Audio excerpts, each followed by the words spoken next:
this at-home edition of Extra Butter. The king of comedy, Judd Apatow, stops by to talk about the King of Staten Island, which is pretty much the Pete Davidson story. Speaking of which, Pete Davidson stops by to tell his story. And Lorena Bobbitt, oh, what a story. She'll be stopping by to talk about the #1 streaming movie on Lifetime, I Was Lorena Bobbitt. And on a lighter note, as we get closer to Father's Day, Bryce Dallas Howard stops by to talk about her documentary featuring pretty much every young Hollywood person talking about their famous dads. It is Extra Butter. Thanks for hanging out. Still doing it from home. You're probably still spending a lot of time at home. But the good news is, great product about to head your way on the internet, pretty much puking all over anywhere you can get video on demand.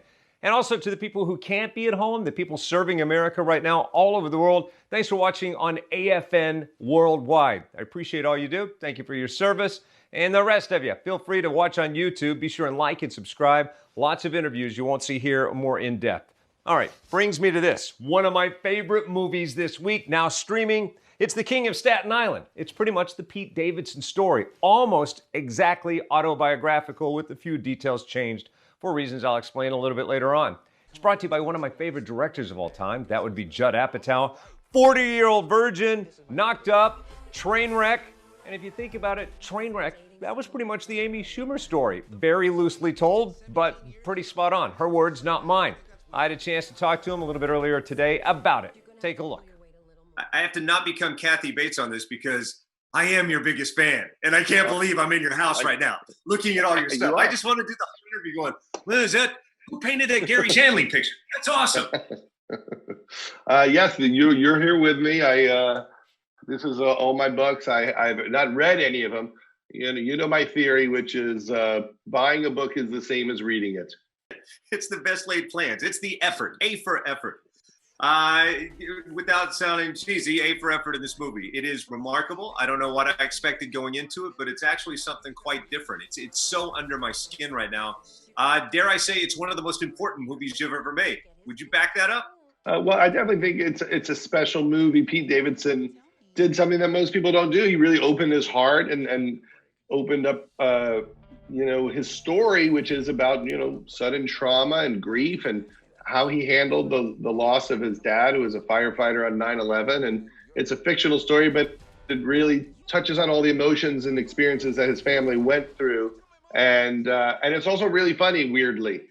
So we're very excited that it turned out so well. And, I've seen you go down this avenue before very well, I must say, like with Amy Schumer. I mean, Trainwreck definitely wasn't Amy's story, but at the same time, you could pick many scenes in that movie and say, yeah, there probably are some parallels that she would admit to as well. With Pete, did you have any conversations about, look, I think we should be relentless in this moment. I need you to be, as an actor and human, as honest as possible? Yes, I think from the get-go, we said, he has to really go all the way with something like this. Luckily, Pete is very much of a transparent person. He doesn't put on like a false face to like get through the day. He's just honest. If he's happy, he'll tell you. If he's not, he'll tell you. And he was very brave about being willing to share this. I think it's a very generous gesture to be willing to share this, because I think people will get a lot out of going on this journey with him. Well, I'm glad he took a chance on Pete Davidson because the performance and the movie, remarkable. Maybe not the funniest movie I've ever seen, but it definitely gets under your skin. With more on that, one of my favorite people to talk about movies with, it is the world-famous Tara Hitchcock, ladies and gentlemen. Hey! Mark, first, hey, congratulations on another Emmy for my buddy Mark S. Allen. Don't bury the lead, Mark.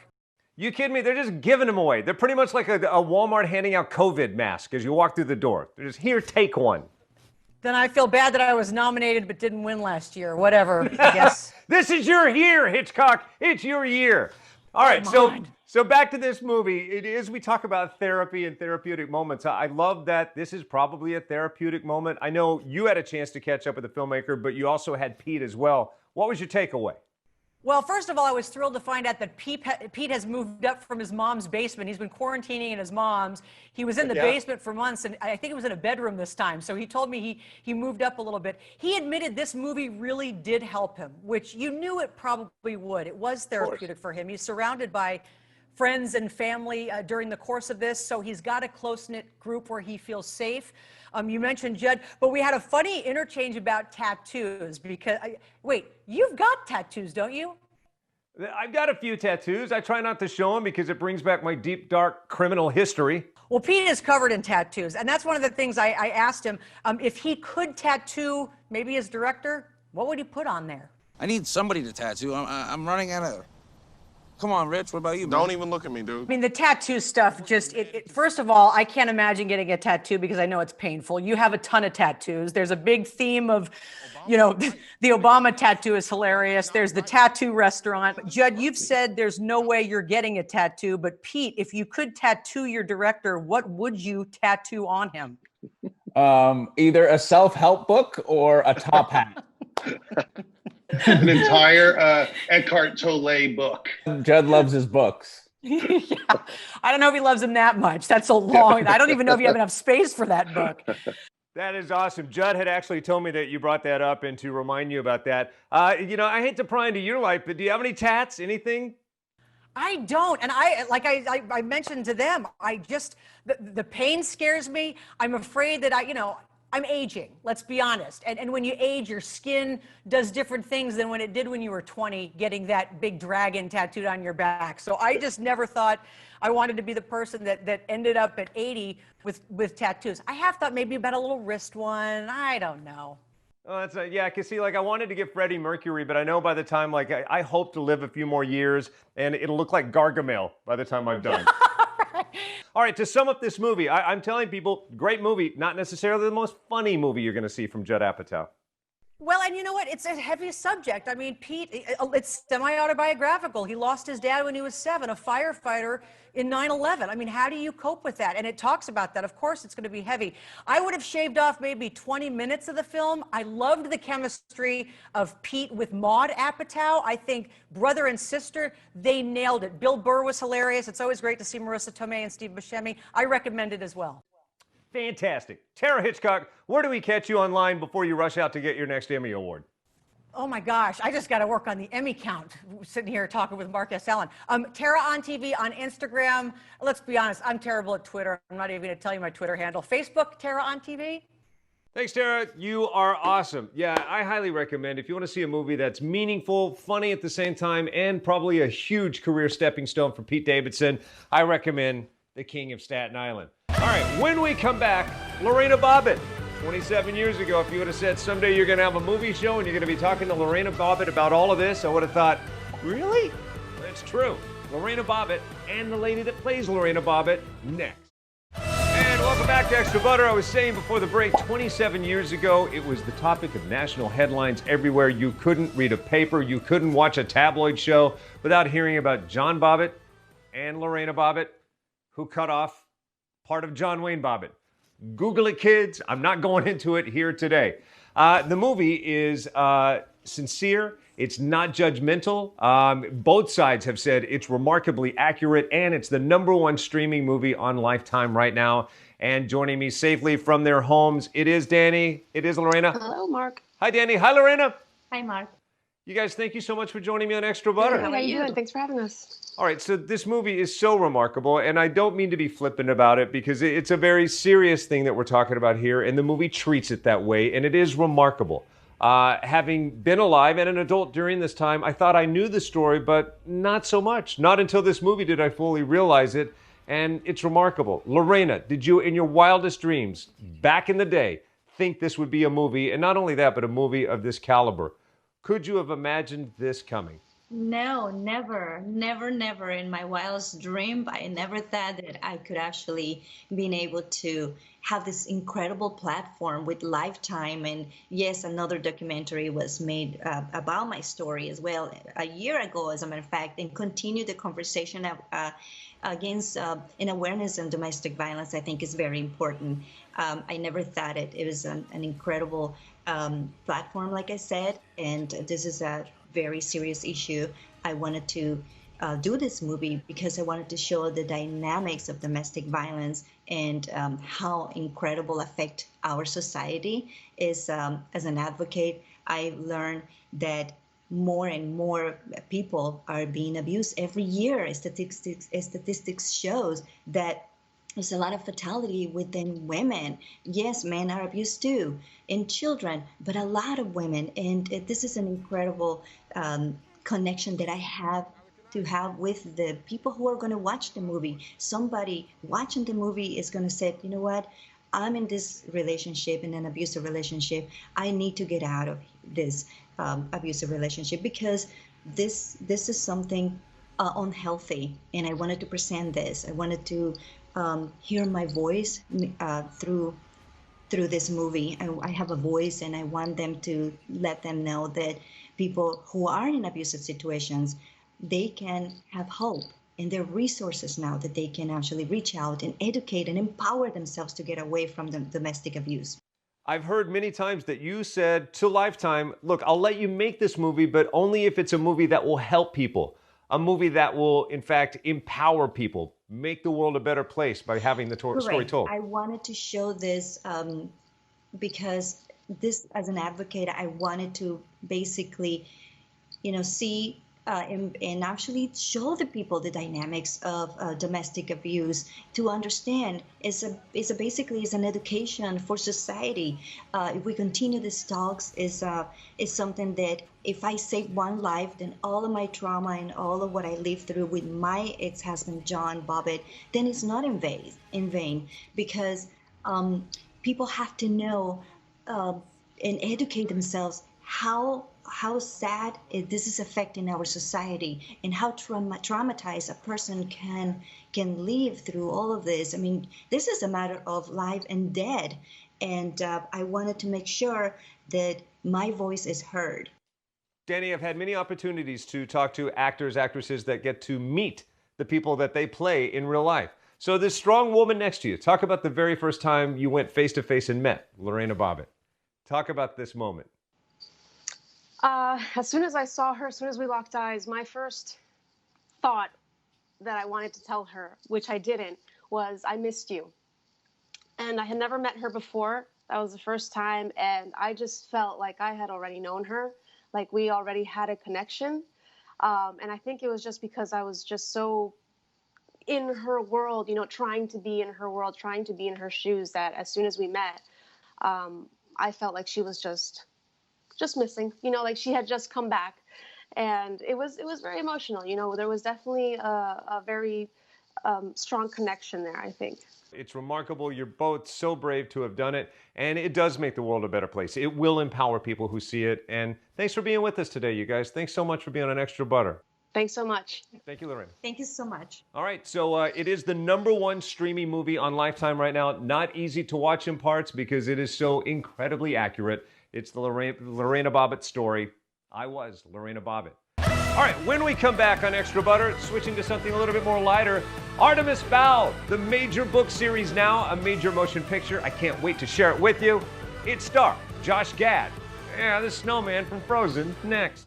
Welcome back to Extra Butter at Home, talking about a movie you can see at home on Disney TV+. It is Artemis Fowl. Did you see that? That was Josh Gad like you have never seen him before. It's a remarkable real-life adaptation of the book series Artemis Fowl. I can't begin to tell you how beautiful this movie is. Someday, I hope somehow you get to see it on a giant screen. In the meantime, enjoy it on screens of all sizes. This one, maybe that one over there. I had a chance to catch up with it star Josh Gad. He ain't just Olaf anymore to talk about this movie. Good morning. I said, is it though? Is it? Well, I guess I was being presumptuous. I should say, where are you and how are you? I'm in Los Angeles. I've been up since 4:30 in the morning, but otherwise doing great. Okay, fantastic. Well, we appreciate you being here. It means a lot. In fact, why don't you caffeinate up, do whatever you need to do to get the rest of this party started. Okay, fantastic. I will start you off by saying I love this movie. I loved Artemis Fowl. Thank you so much, Bud. I love this movie too, which is why I woke up before the sun did to talk about it.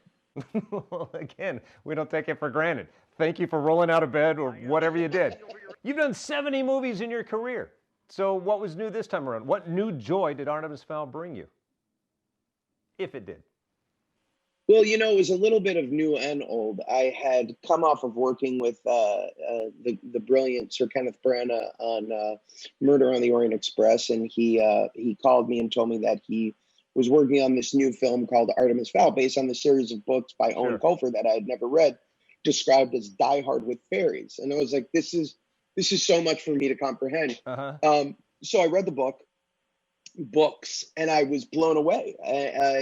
About this series about this almost anti-hero, this 12-year-old criminal mastermind who, in a book populated by brilliant characters, is the most brilliant of the bunch.